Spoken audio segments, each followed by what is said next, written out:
Hey folks, and welcome to Drinking Alone with Friends, a podcast where three friends drink alone together. My name's Chris. What up, it's Tud. And I'm Obert.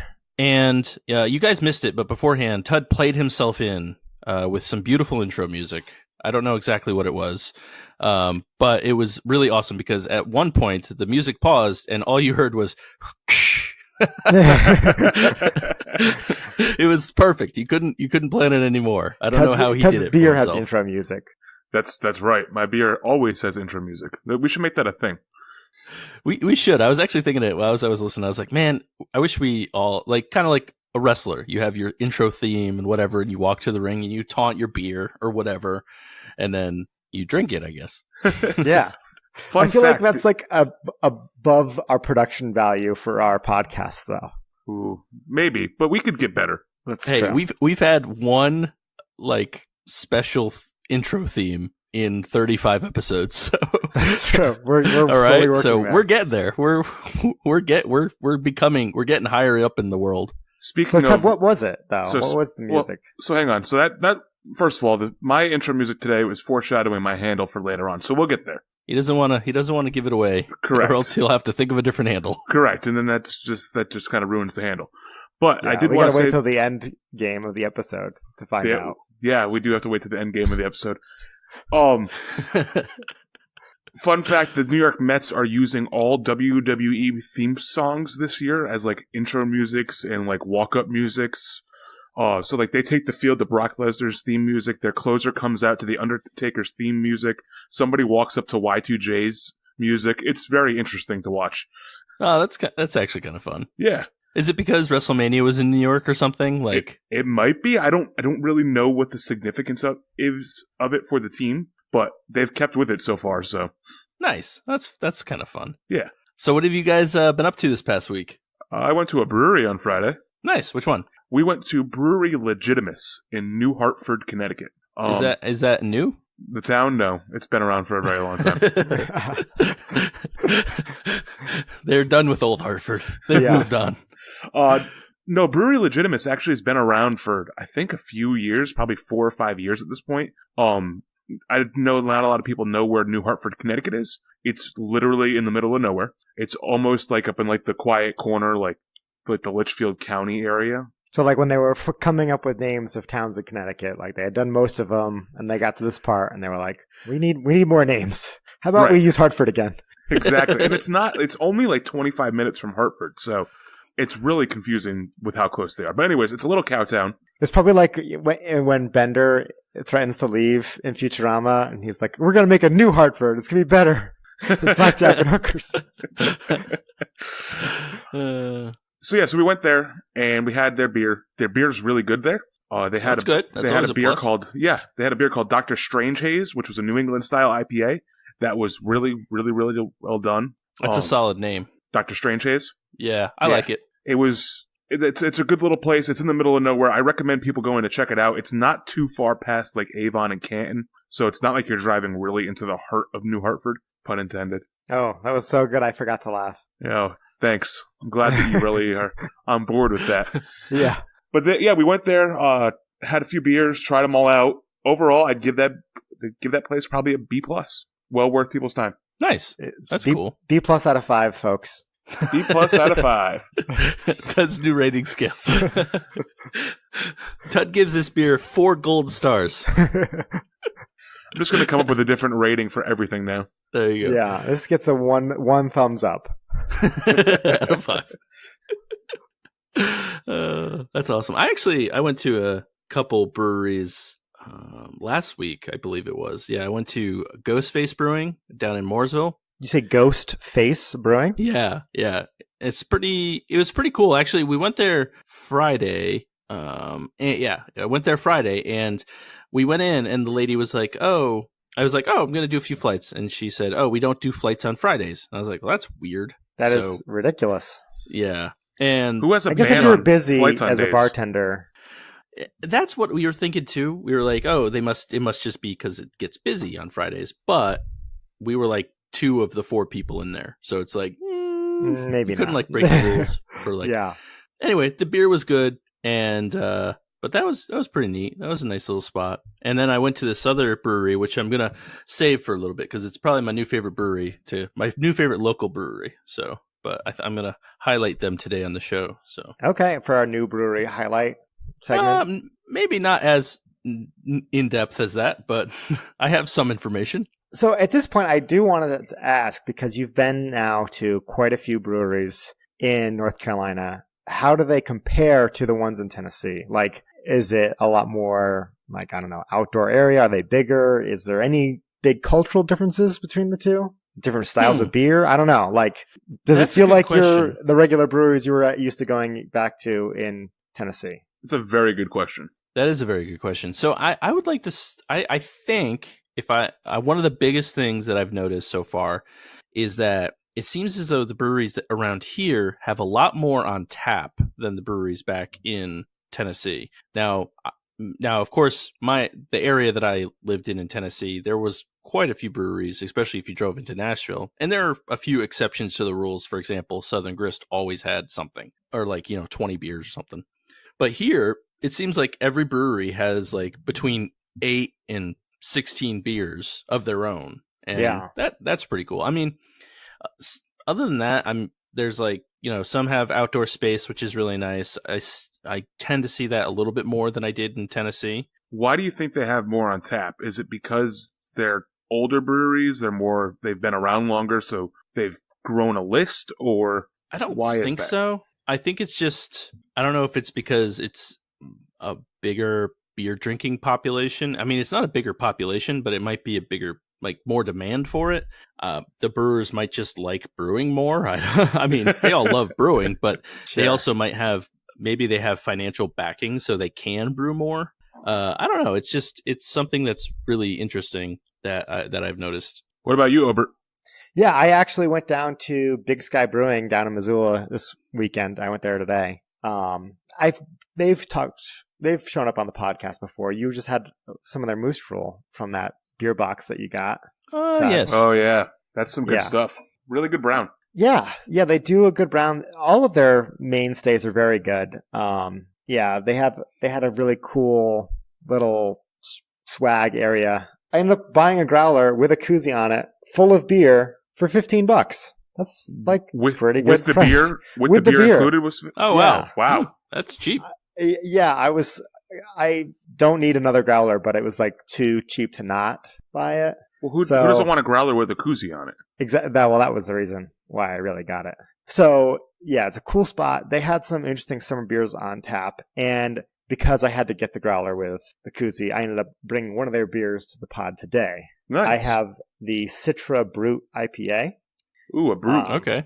Yeah. Now, you guys have both had Bruts before, right? Yes. Yeah. Yeah. So to fill maybe our listeners who aren't familiar with Brut IPAs in, it's Brut spelled like B-R-U-T, like the champagne, like Brut champagne. And it has it's very light and effervescent, very clear. It ends up with close to a 0-degree final gravity, which means that all of the sugars have been completely fermented out. So you end up with, it's like a very smooth drinking, and it's tasting very dry, like a champagne. Yeah, because brut means dry in French. Oh, there we go. There's our language fact of the pod. So I've seen Bruts before, but I've never tried a Citra Brut IPA before. So I had to give it a shot, and here we go. Cool.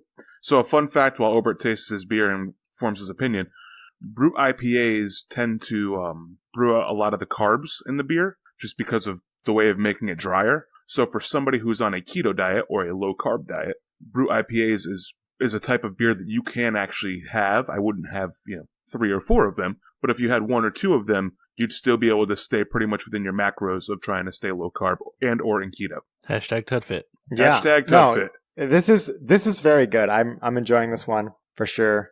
And they tend to be less hazy, as you'll see in Obert's pictures that we're going to post on Instagram. The beers are clear, kind of like more of like a Bud Light or a Miller Lite style. Low single-digit SRMs for sure. Yes, almost clear. Exactly. Yeah.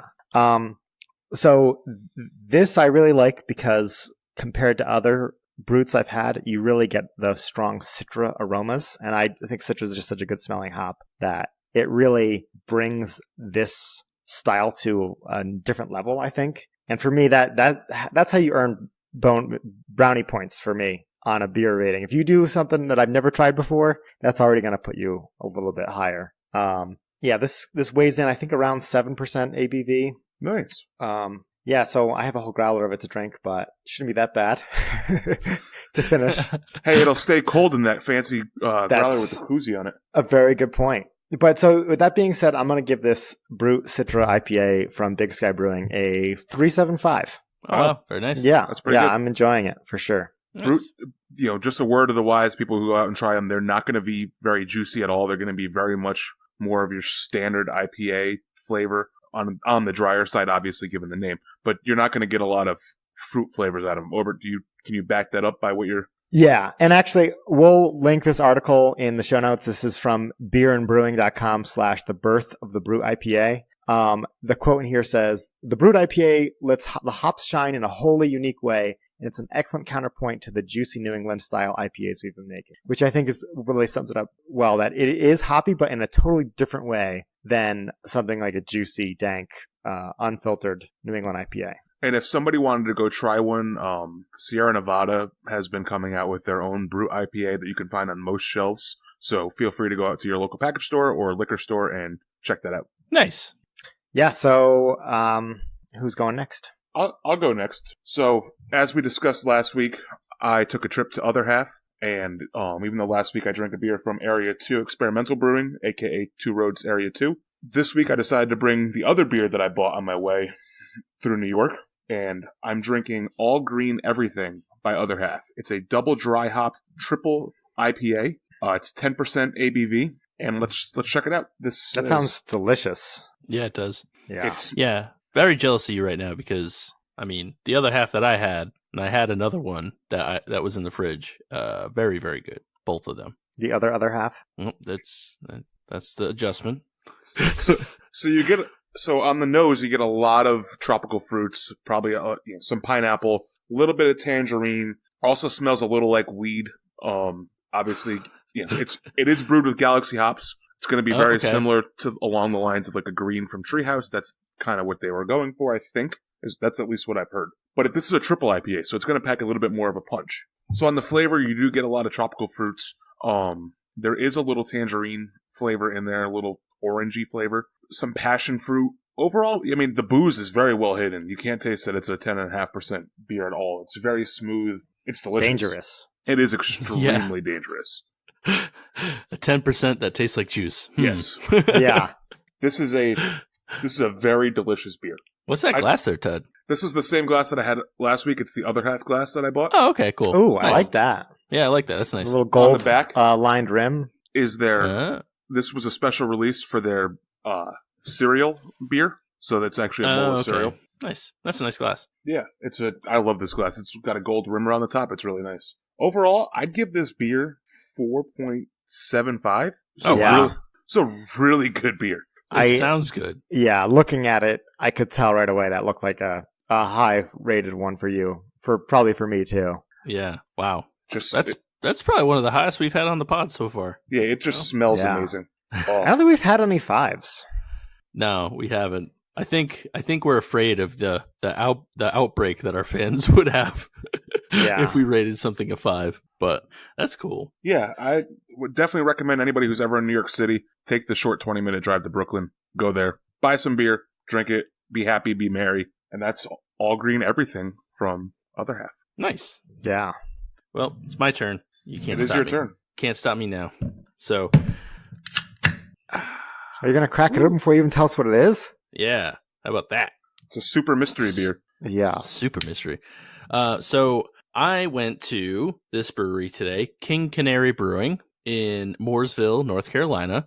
Very good brewery. Probably my favorite brewery that I've been to in North Carolina so far. So, really? Yeah. It's like a combination of the beer and the atmosphere and like the grounds that they have, because they have like a nice outdoor seating area and stuff like that. So it's a really nice place. But I had this beer and I was like, man, this is really good. And it's also, oh my lord, I poured that like a jackass. Yeah. 15 minutes later.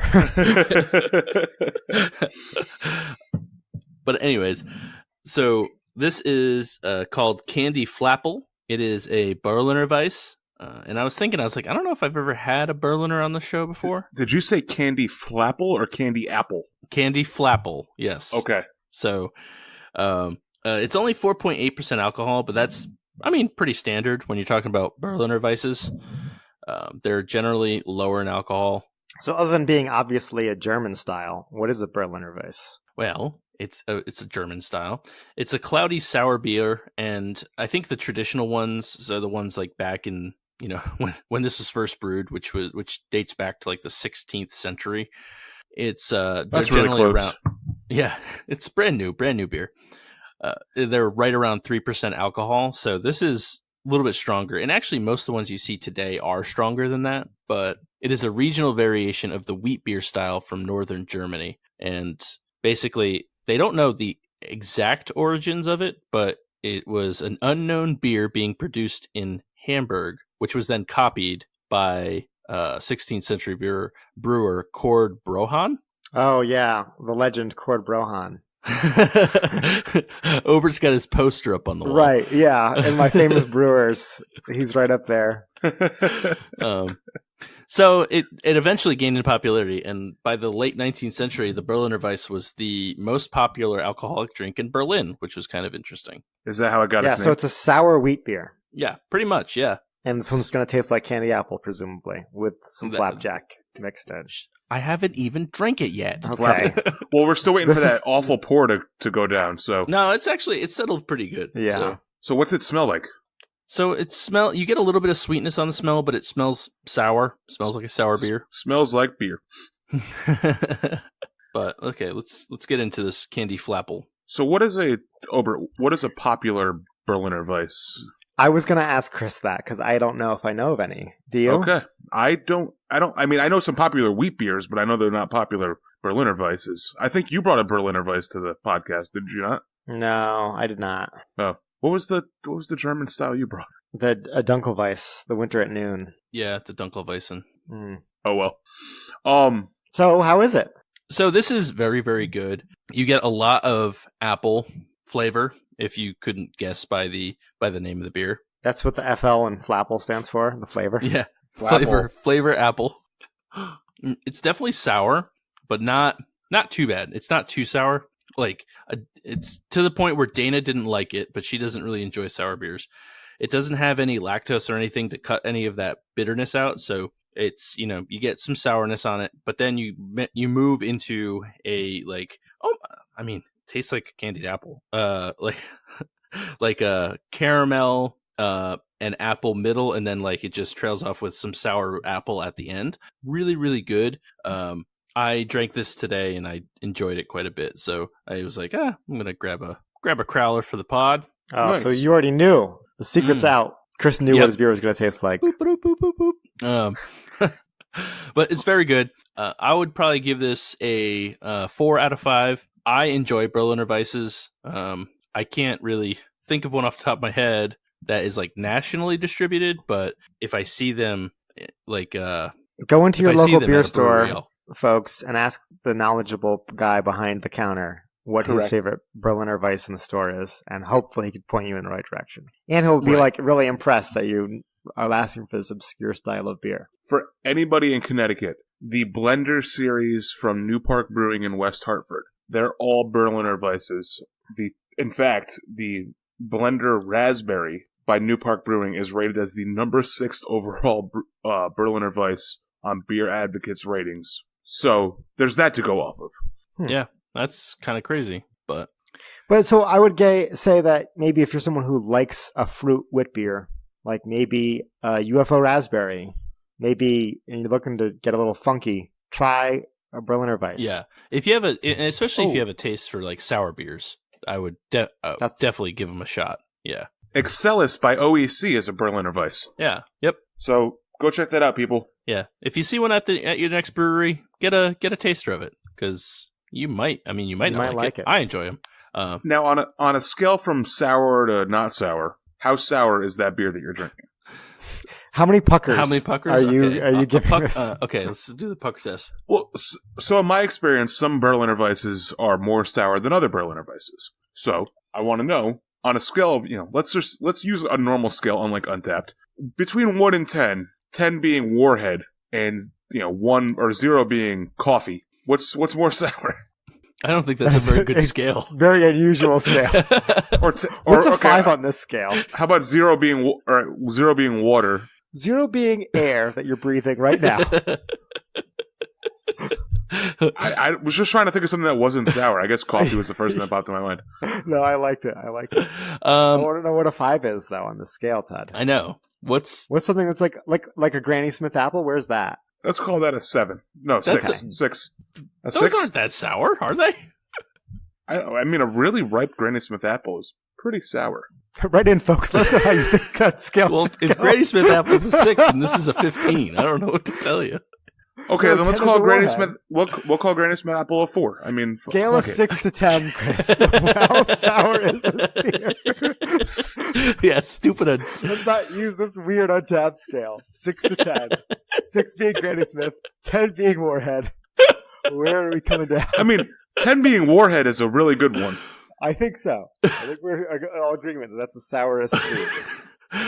Okay, so we're not even going to rate Granny Smith apple. I haven't had a Granny Smith apple in years. Between water and Warhead, where would you put? Between water and water. Okay.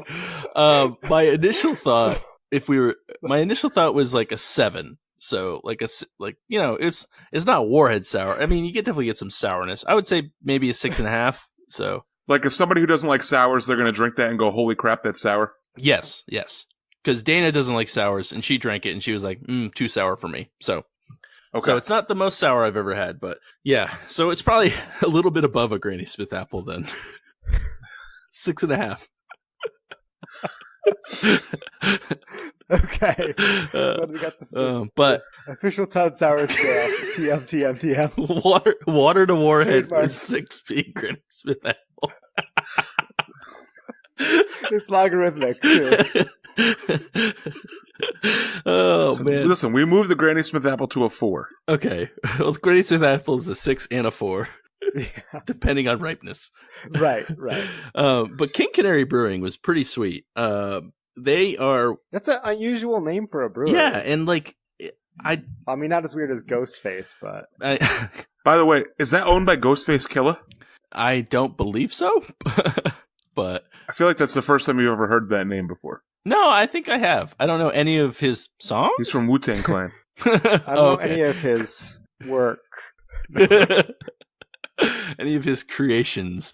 But yeah, it's a really interesting, really pretty cool logo. I mean, I like it. And that is a massive canary. It's got a crown. it is a big. wings. It's the King Canary. So. Yeah. I don't know why they called it King Canary. It's a relatively new brewery. I think it's not even a year old. I think I was talking to one of the shout out to Libby if she's listening now. But I was talking to her today, and she said that I think they turn 1 year on May 19th. So relatively new brewery. How big is a canary? I don't think they're that big. So on Well, on a scale of 0 to 10, where 0 so like would a is king like canary water, be like the and size 10 of is like a robin? vulture. And 10 is an albatross. Yeah. How big? And 6 is a robin. Right. I think a king canary is like a 5.5. Yeah. And a regular canary is like a 3. Okay. Yeah. But we went to this place the last 2 weekends, and they have 16 beers on tap. Well, 15, and then a prosecco, which was kind of interesting. But Dana enjoyed that a lot. Will they throw And- will they throw orange juice in the prosecco for you? I didn't ask, but if they had it, they might. And they had like a bunch of different types. They had a sour IPA. They actually did have a brut IPA. They've had the Berliner Weiss. They had a couple, like an Imperial Gosa. They had IPAs, all that fun stuff. So a really good mix of beers. So if you're in Mooresville, kid friendly, because they do have a playroom upstairs, which is pretty nice for us, even though CJ was just a monster and started drawing all over the walls. But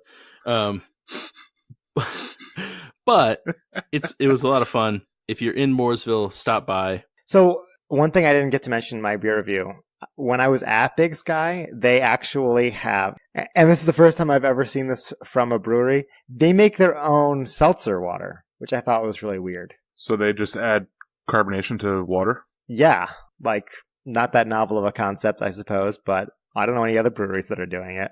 But I guess it's a good non-alcoholic option if you're at a brewery. I know about 1 billion soda machines that do it for free. That's true. Yeah. But so they're selling this, you can buy 6-packs. I actually picked a 6-pack up. Figured I would review it here in the podcast. It's called Virga. Wait.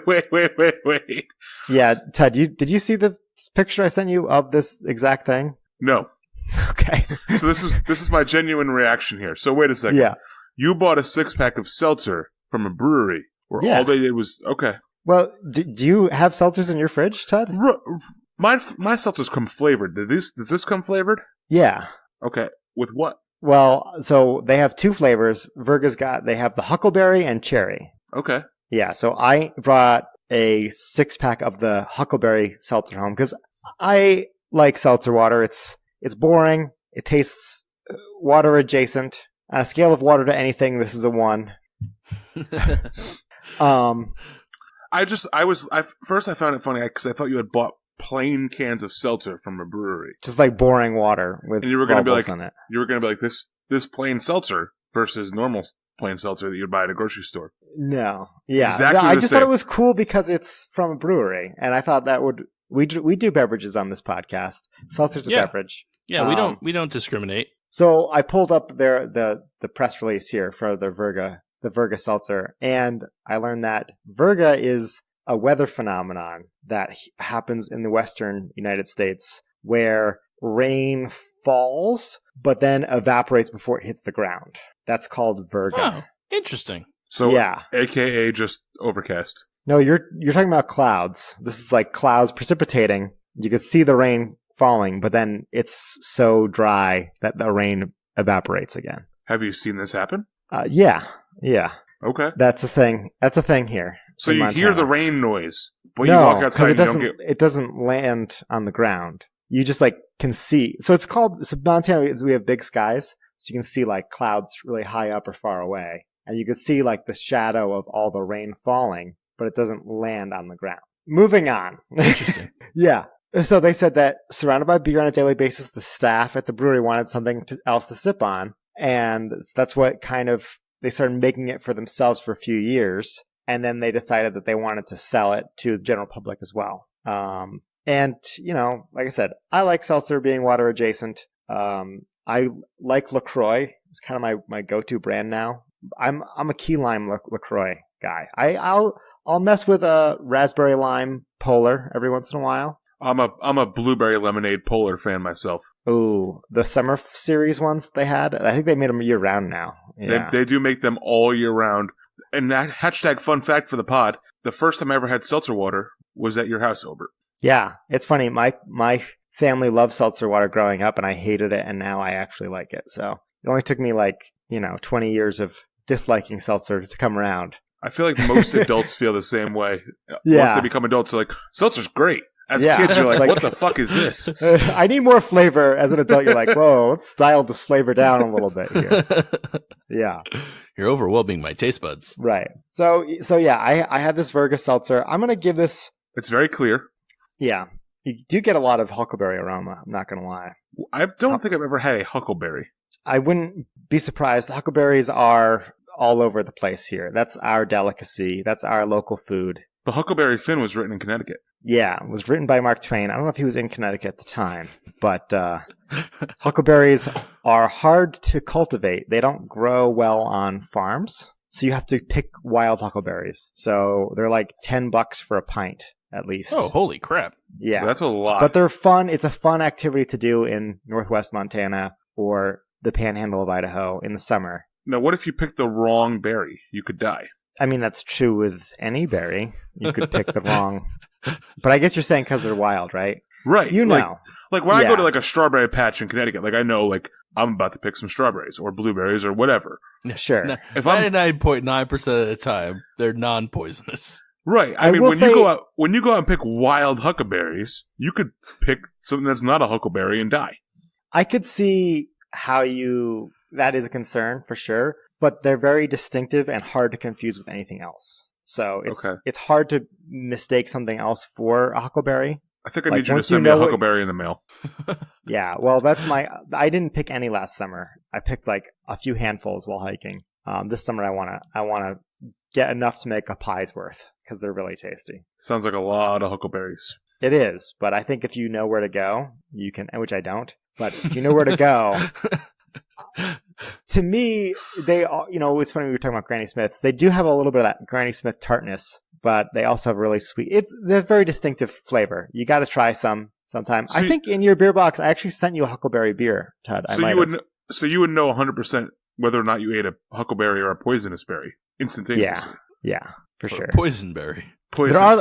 There are other berries around here that are good. Like we have thimbleberries. We have other berries that are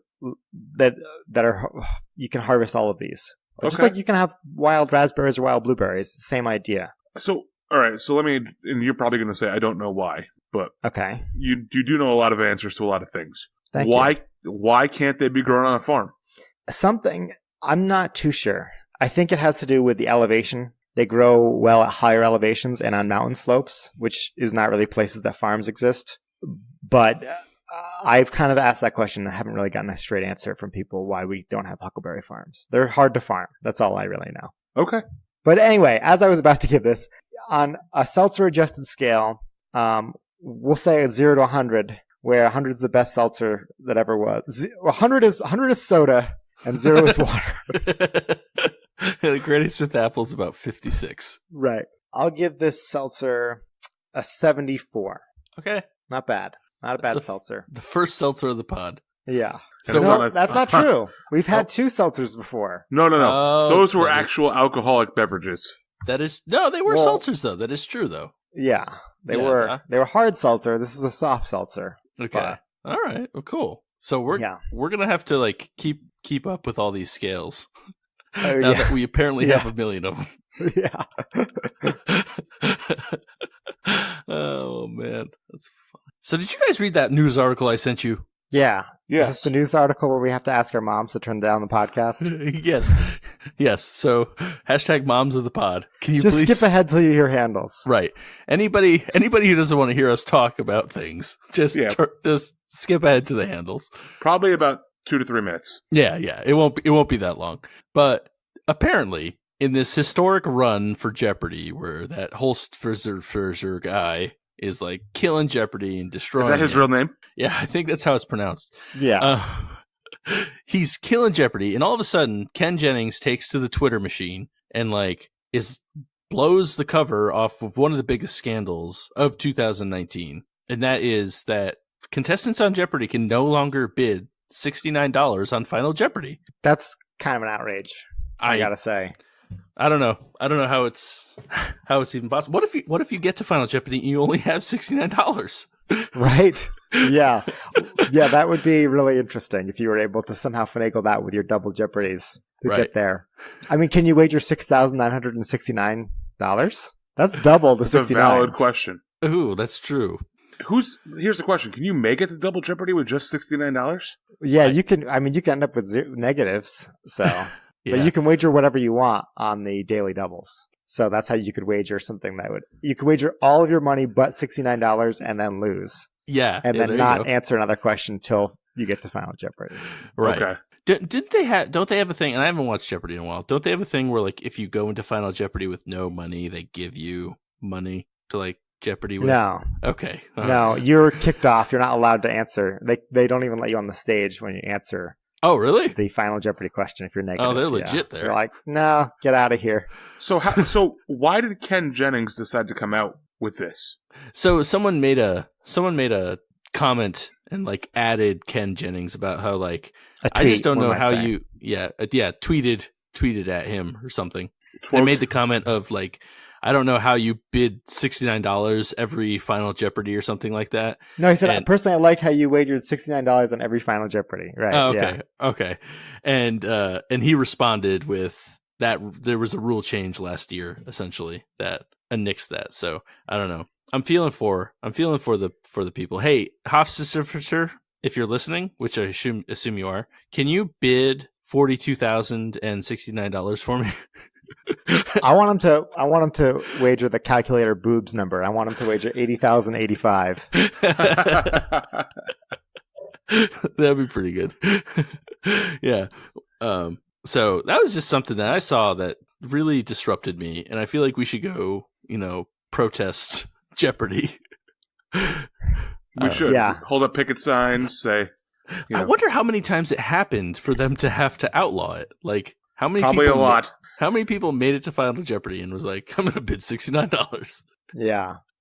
Well, it also says you can't bet. There's other numbers, too, according to this article. You can't wager. Yeah, I didn't care as much about those, but. Yeah. 666 is an interesting one where you can't wager that. So no devil worship on Jeopardy. No Yeah. devil. What if you think that they could destroy like a pentagram? As like your guess for Yeah. Final Jeopardy.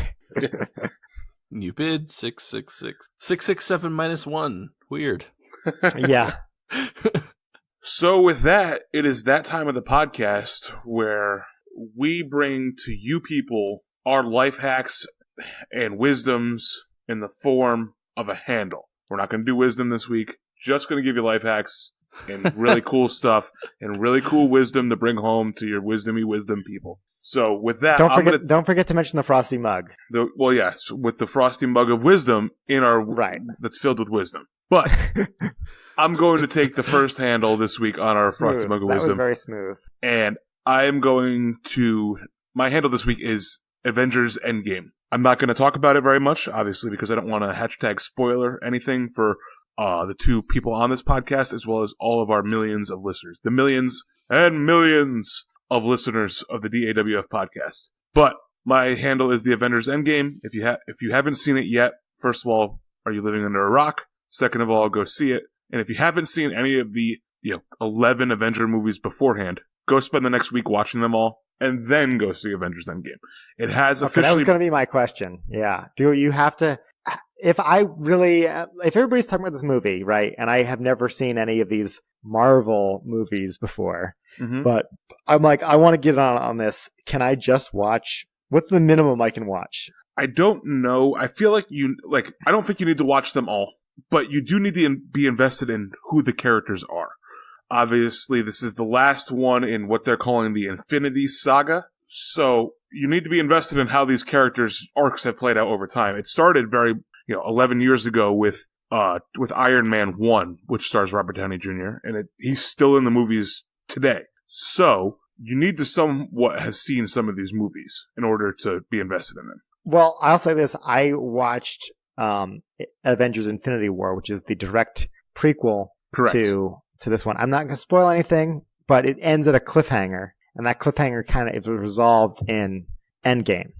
Right. So I hadn't seen all the movies, so there's a couple things I was a little lost at. But if you watch Infinity War and you know what's going on, you'll be fine to go and see Endgame. Yeah, I think you may be missing a few things. The one thing you may be missing is a certain character that appears in the movie and has had a movie come out between Avengers Infinity War and Endgame. She had her own movie. Other than that, yeah, Ant-Man, yeah, definitely. That's a she.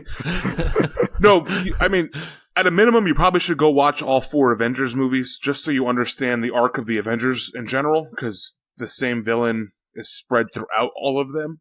But the Silver Surfer? Yeah, that's also Wait, the Thanos guy. is in all 4 Avengers movies? He is. This is the 4th one? Know that. I can't even think of 4. Avengers, Age of Ultron, Avengers, Infinity War, and then Avengers Endgame. I didn't even know Age of Ultron was a thing. Yeah, I skipped that one, but I knew it was a thing. So is Tobey Maguire still Spider-Man? No. It's a young guy who looks younger than he is. Is he? Yeah. Is Spider-Man in the Avengers, or is he the other one? He is. Okay. He is. He is officially as of this new guy. And this new guy actually does play a really good Peter Parker. Oh, so Tobey Maguire is not in the Avengers. Correct. Yeah. What's the actor's name, Ted? Not a clue. I think we should give him the shout out. Are we keeping? By the way, are we keeping all this in? I don't know. That's what Chris does. Tom Holland. Tom How old is he? Tom Holland, it Because he says here, honestly looks is like a 13-year-old. 85 years Wow. old. No, he was 22 years old currently. Okay. So anyways, I mean, you probably should watch the first 4 Avengers movies. I know it's a big time commitment. You can probably get by with not watching Avengers 1 if you really wanted to push it, and just watch Avengers 2, 3, and 4, which is Age of Ultron, Infinity War, and then Endgame.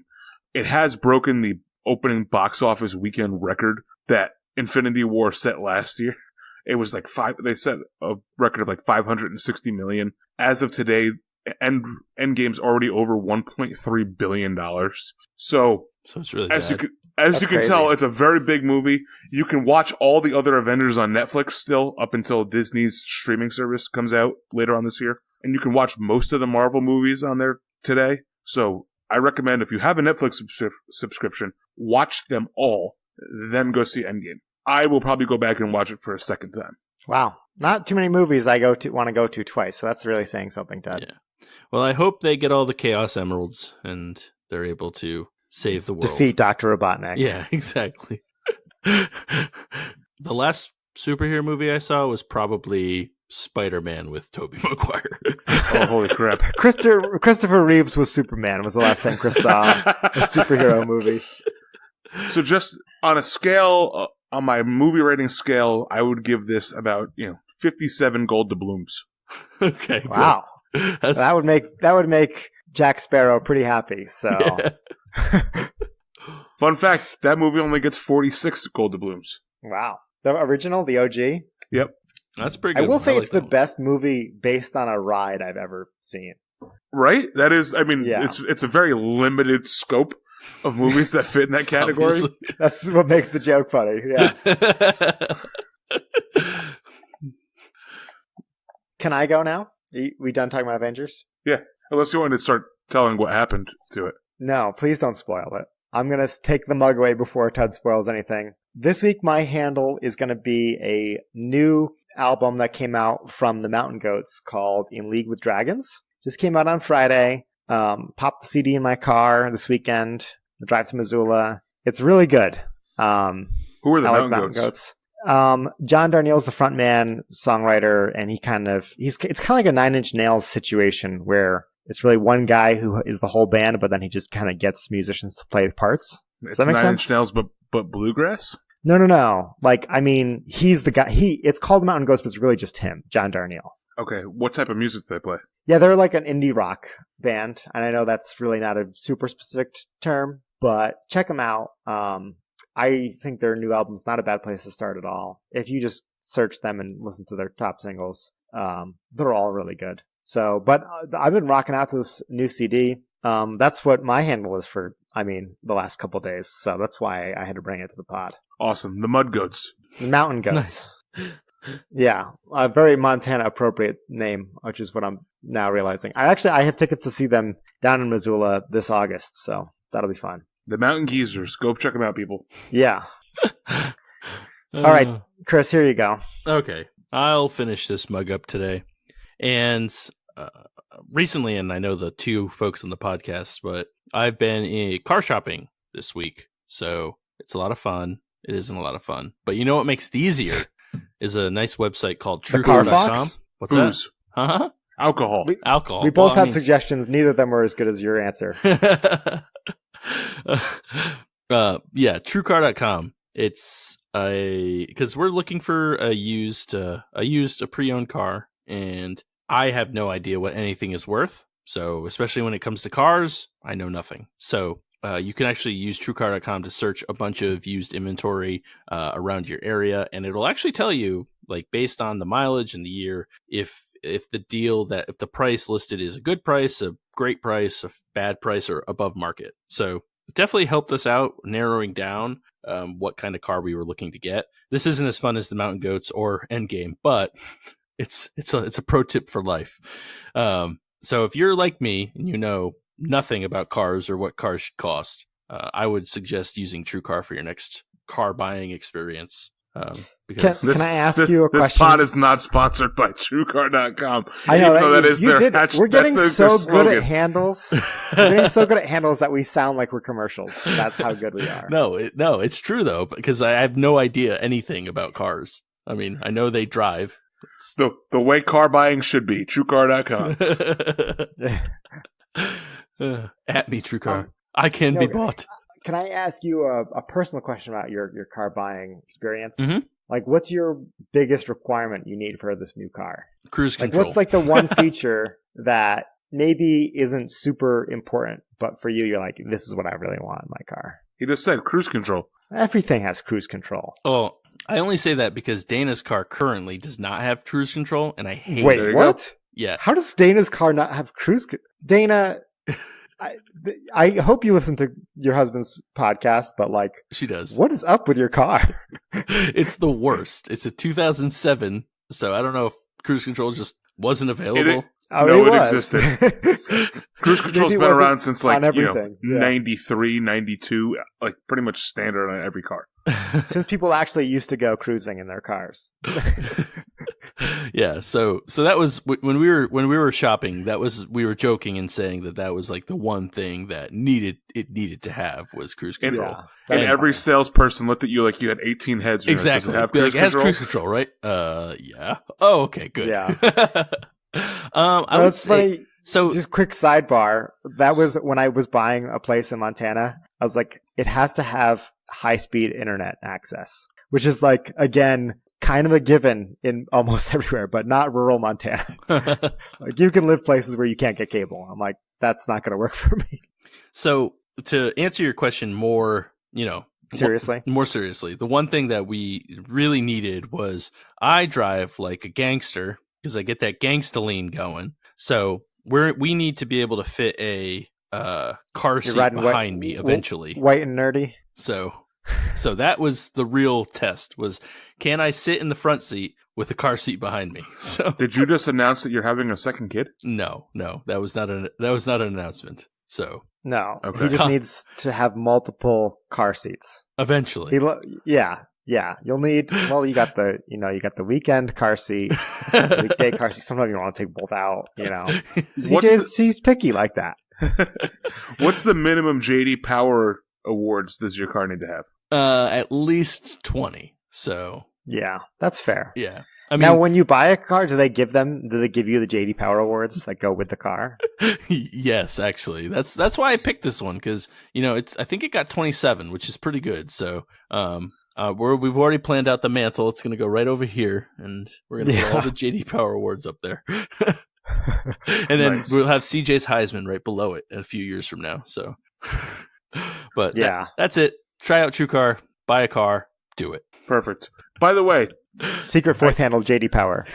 I know Chris didn't want to bring this up earlier, but I feel like we need to touch on this because we tried to touch on it earlier and I stopped the conversation. Chris, true or false, you have seen the Marvel movies? Which ones? Any of them? Who's in Marvel? Okay, hang on. On a scale of 0 to 18, where 0 is water and 18 is all the Marvel movies. All right, well, hang on. How many have you seen? Iron Man, Captain America, Ant-Man, which is a newer one, Rocket Raccoon, Thor, Wakanda, yeah, movie. Black Panther, Hi, Caitlin. those types of movies. Have you seen those? I don't think so. Is the Guardians of the Galaxy in that one? Yes. No, I haven't. Yeah.